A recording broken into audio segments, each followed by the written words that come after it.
Hi friends, it's Belinda here from Be Making Joy, and this is episode 23 of What Brings Me Joy, a mostly knitting podcast coming to you from my home in Calgary, Alberta, where I share the crafty projects that have been bringing me joy and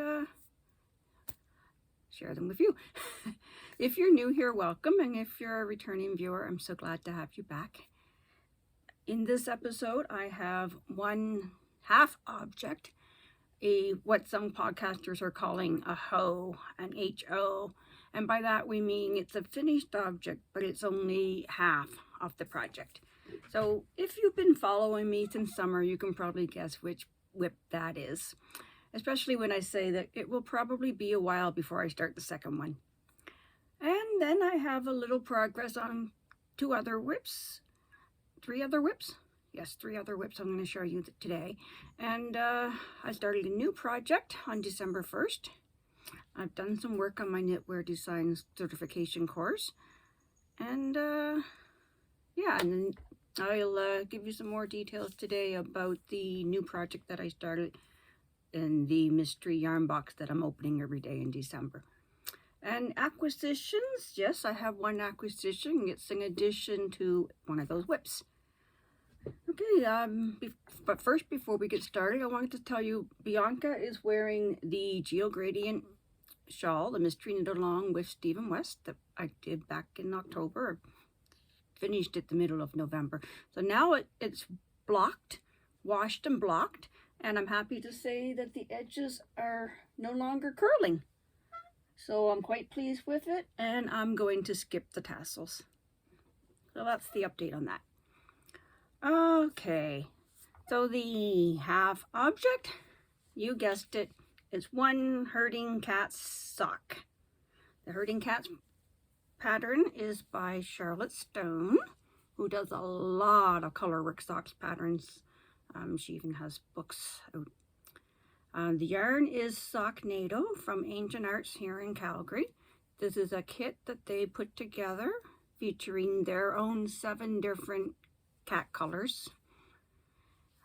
And let's see, it's knit cuff down. The heel, the toe, and the cuff are done on 2.5 millimeter needles. The cats are done on 2.75 millimeters. That in US, that's a US 1.5 and a US 2 for the cats. And it does not fit me. It barely fits my daughter, Elana. She managed to squeeze it on. So whenever I get around to doing the second sock, it will be for her. When I wet block it, I'm going to give it a nice stretch. So I haven't yet bought a sock blocker, but I have a friend who does a lot of socks, and she suggested that even though this is a size small sock, I will wet block it on a medium-sized sock blocker to give it a good stretch. But yeah, it's a beautiful pattern. I enjoyed doing it. It was so much fun. But because it doesn't fit, and because Elana gets so many of my projects, we'll see when I get the motivation to do the other sock. Okay, on to works in progress, or rather just the ones that I've worked on the past couple of weeks. So this one I started when we were traveling. You've seen it, and then it became my purse project. Went to a couple of doctor appointments and whatnot. Coming along, it's the Musselburgh, the one for my daughter Elana, the Musselburgh pattern by Isolde Teague. It's a double-sided reversible hat, so this end will tuck inside the other end when it's done and become a reversible hat.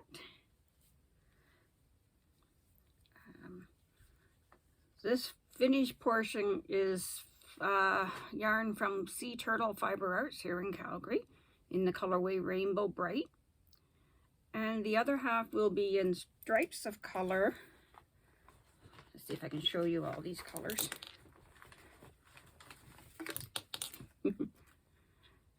Stripes of color. And I worked out how many rows I need to do of each color to make it even. So, Stripes of Color by Poppy Yarn and Fiber, also based in Calgary. So in this color combo, she calls it Steady Buddies. And the fiber for both of them is a merino nylon and stellina. And that's the sparkles. The sparkles are coming from the stellina.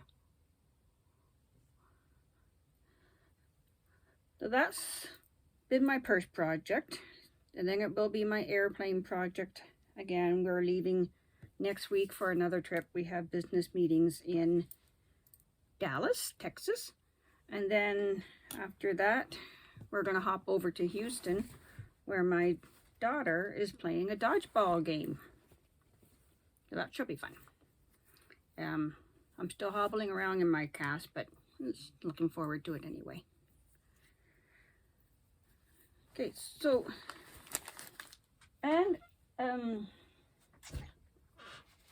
also as a plane project, I have another Musselburgh, the one that I was making for myself. And that's where my new acquisition comes in. So this is sock needle yarn from Ancient Arts here in Calgary.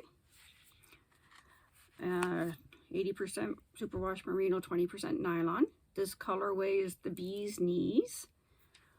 And then I went back to the store and got some help picking out a matching color. And decided to go with Contented Grapes. Yeah, Contented Grapes, this one's called. So that's what the other half of this hat will be. The Musselburgh hat pattern by Yosoda Teague. So as soon as the Elana's is finished, I'll put this one back on the needles and carry on with this. So they're both going in my carry-on luggage. And I've been using 3.25 millimeter needles for these hats. The pattern is written for many different types of yarn, and you choose your own needles based on what kind of fabric you want. And then the pattern will tell you how to calculate how many stitches you want. It's a very good pattern. Okay, that is that. We're moving along quite quickly. I've made some progress on the cloak that I am designing for Elana, my daughter. This, oops, my needle minders are falling off. My bees. There goes the other one. So this, I am designing for her out of the Pokemon themed yarn calendar from July from Fangirl Fibers. As always, everything I mention on the show, I put notes to their websites in the description box below. So I've been working on it on 3.75 millimeter needles. I am using that Pokemon themed yarn. And if you want to learn more about that, you can go back to previous episodes. I don't drop the stitches here. Haha. I always put chapter markers in my videos so you can hop to whatever pattern you want more information on. Now, what I was working on now is adding an opening for sleeves, for an armhole. Not sleeves, but just an armhole. So it's a cloak. It will still have a button band and a hood. And the next row, after I get these 3 sections done, then they'll join back together and continue going. So it took a bit of measuring. We laid it out with another cloak that she owns, that she likes, figured out where we wanted the armholes, what stitch counts to do for the armholes. Writing a pattern as I go along, just because. Yeah, what else is there to say about it? She's enjoying it. She loves to keep coming along and trying it on. When I add the button band, I will also add a trim around the armhole opening. So that will still be an ongoing project for quite some time. And it's simple stockinette knitting, so it pretty much lives in my TV room. Sometimes it comes in here for Zoom meetings. So that's that. Moving along, what else have I done the last 2 weeks? I've also focused a lot on the Knitwear Designer Certification Program that I've been taking from the Knitting Guild Association. I'm on Module 2. It's due the end of February. I've got all the research questions all done and typed up. I've got my review on how to find design calls all done. My home goods pattern in Intarsha is written. Let's show you my inspiration picture. That's going to be a pillow cushion cover. Pattern's written for 3 different size pillow cushions. I've graphed it out. I've done schematics. I've fully written the pattern. So that part of the assignment is done. So what's left for me to do is to design a fall theme sweater. And it needs to be a full written pattern graded for 9 sizes. Let me go grab my swatches and show you what I've been working on. So because the sweater needs to be a fall theme, I'm working on trying to come up with a chart for a maple leaf because I'm Canadian. And I love when the maple leaves are all red in the fall. That's an Eastern Canada thing. We don't see that here in Alberta, but I love seeing the fall pictures of the maple leaves. So I've started with inspiration from a design called the Maple Leaf Wrap by Knit Me out of Canada. And I started swatching it on a larger yarn than the pattern calls for. And what it is it's the shawl. It starts here and works outward, and the maple leaves are knit upside down. And they spread. So, and there is no actual graph, it's a written instruction. So I had to work through that, figure out where the pattern repeat is, figure out how to square it up so that they stack on top of each other, and managed to rework the graph into a repeat, but it's still knit upside down. So I did my first round of trying to turn that graph upside right, and it did not look like a maple leaf. I did it wrong. But I'm going to give it another try before I give up. If it doesn't work out, I'll choose a already established graph from the Vogue Knitting Dictionary. But I really do want to try this maple leaf. And I had some thoughts last night in bed. I was picturing it out how I should rewrite that graph again. So I will give it another try. We'll see how that works. But yeah, like I said, if it doesn't work, I need to get on with the assignment. So I'll choose a different leaf pattern out of the dictionary. So that's kept me pretty busy at the end of November. And then December 1st, I started opening the mystery yarn boxes from Pearl Passion out of Estevan, Saskatchewan, and I cast on a new project. Even though I don't celebrate the holidays, I love surprise boxes, and I love the theme of this one. Beautifully packaged. The theme is Memories in Yarn 2023.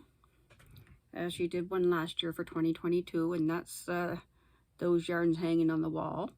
That is a modified version of the Beekeeper's Quilt pattern by Tiny Owl Knits. This year, I'm going to do, I've already started, I've been keeping up so far. Oh, I should tell you today I'm recording, it's December 4th, even though this episode will be published, if all goes well, it will be published 12 a.m. Mountain Time, December 6th, Wednesday. Give myself some time for editing and technical struggles. Anyway, back to the point. I'm making the Anthology Shawl. Anthology? Yes, Anthology Shawl by Helen Stewart. And so far I'm keeping up and I'm having fun.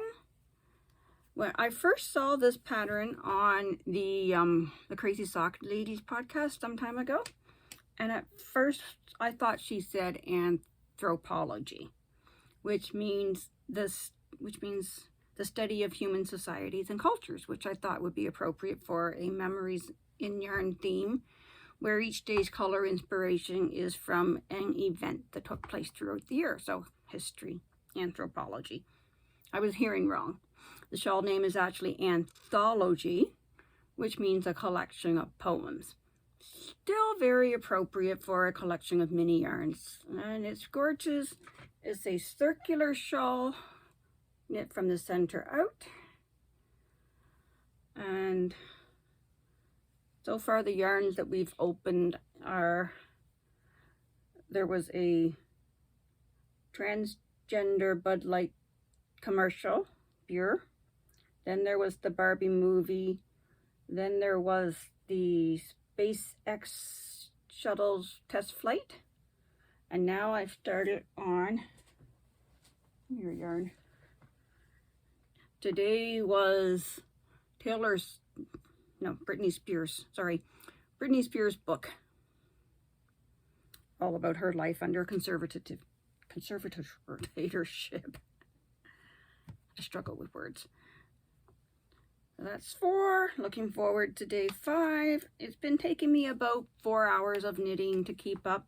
I don't know if I'm fast or if I'm slow compared to other knitters. I'm using a 4.0 millimeter needles, which is the US size 6. And it's taking me about 4 hours per each color. In the pattern, she tells us when to switch colors, but I took it into my own head that I was going to just keep going until I used up every bit of the yarn. So I've gone probably 4 or 5 extra rows and then ran out in the middle of a knit 1 yarn over row, which is not a good row to join a new color on. So I backtracked. Do I have it here? So I took out a whole row. So this was a whole row of knitting. And then carried on with the next color.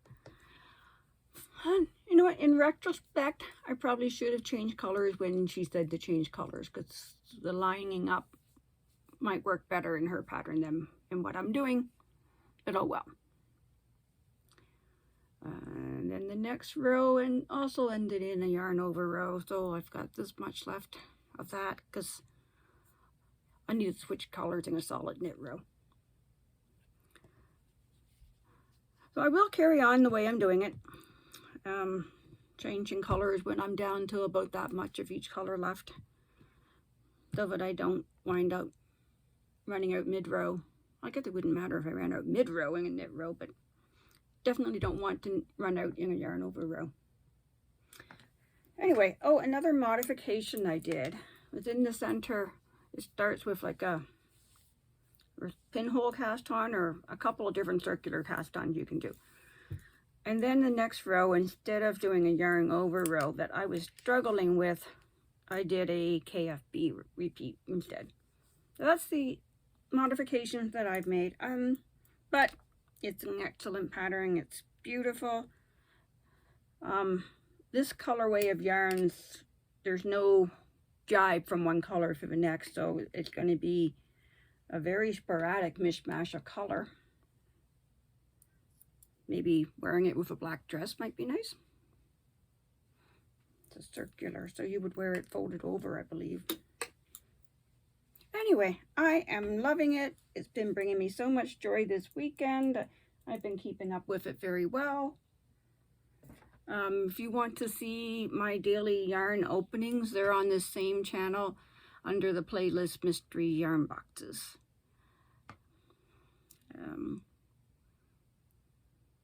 Yeah. I think that's all I have to say about that, and that's all I have to share. So a pretty short episode. Not as much knitting, more work in my assignments instead. So, but I'm very pleased with the last couple of weeks. The next episode will be December the 20th after we're back from our trip. And oh yeah, this shawl is coming with us on our trip too, and the yarns for that week are coming with us. So I will still be doing the daily opening episodes. So if you'd like for YouTube to remind you when a video comes out, please hit the subscribe button and please give me a thumbs up so that more people can see this video. Thank you so much for joining me. Until next time, happy knitting, happy crocheting, happy beading, felting, jigsaw puzzling, whatever it is that you like to do, go find some joy.